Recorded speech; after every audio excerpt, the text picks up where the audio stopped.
Hi, this is Andre. I want to talk about rhythmic phasing and asymmetrical clip length in looper control sequencing with the Echoplex Digital Pro. What this means is that you record a loop that is synced to Ableton Live, and then while the EDP is still in sync, you change the length of the control sequence clip in Ableton. So you're still rhythmically quantized, you're still following the same clock, but because you change the length of the clip information that Ableton is sending, it means that the control sequences fall in different spots of the EDP loop each time. It sounds a lot more complicated than it actually is, so let's check it out. Okay, so now we have a slightly new clip. This is a sus overdub. It is 1 measure long, and it's just going to fire right on the first quarter note. So I have my empty loop in the EDP.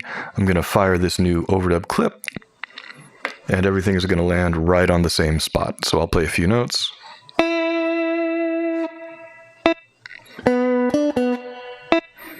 The other notes I played are not getting added in because overdub is not open when I'm playing that. So the only stuff that's going to get entered into the loop is the stuff that's happening right when this note is happening. So I'll play a few more things.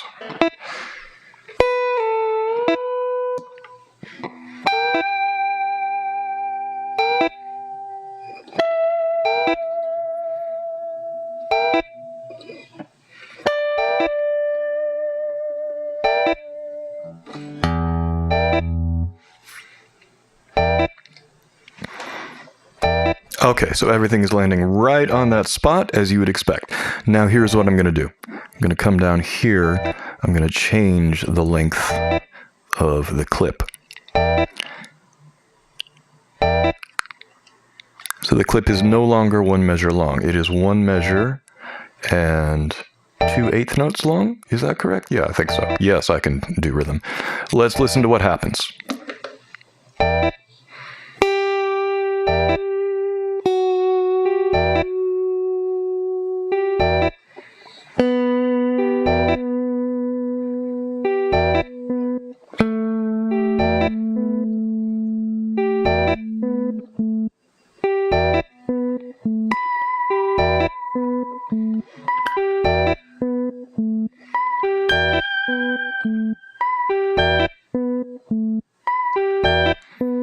So what's happening is we're getting this kind of phasing effect. Not phasing as in the audio effect, but phasing in the Steve Reichian sense.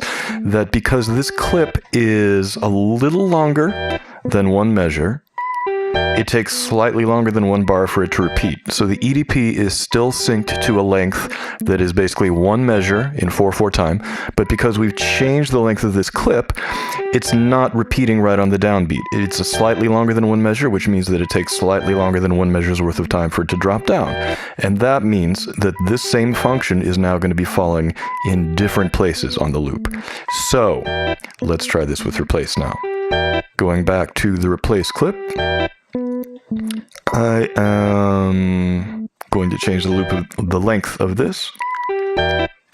Let's change it to... Let's try the same thing. Turning loop back on. Let's change the length a little bit. Sure, let's try that. Let's see what happens.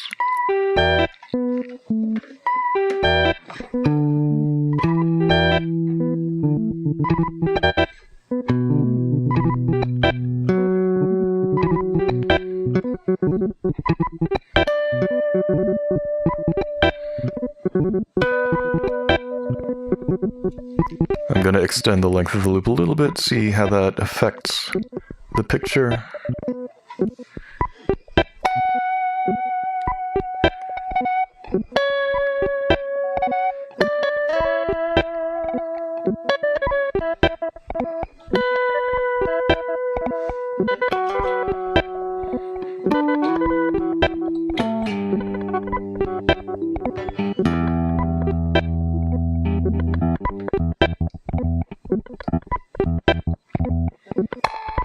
I'm going to overdub some more sustain stuff on top.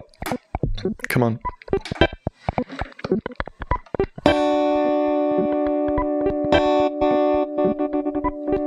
Turn overdub off and keep playing longer tones.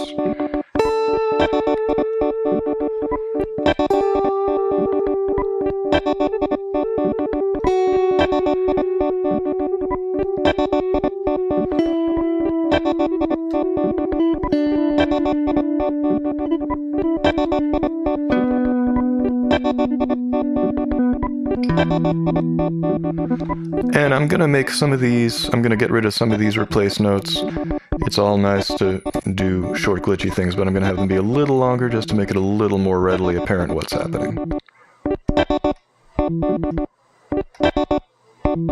Let's see how that sounds.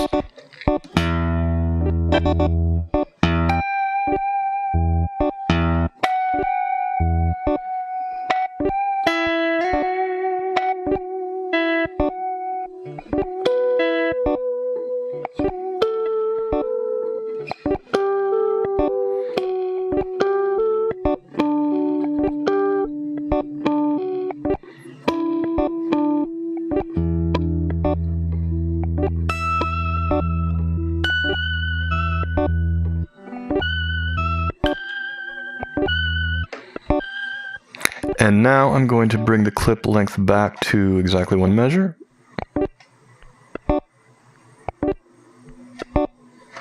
And now if I try doing replace stuff, you don't hear it because the loop is exactly one measure long, so the next time it comes around, it gets covered up. I'm going to turn loop off.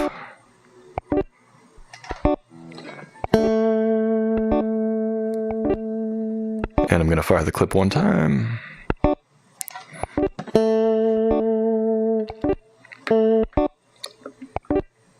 There it is. So, asymmetrical clip lengths, rhythmic phasing, all that good stuff. Thank you so much, as always, for tuning in. I will talk to you guys very soon. Bye-bye.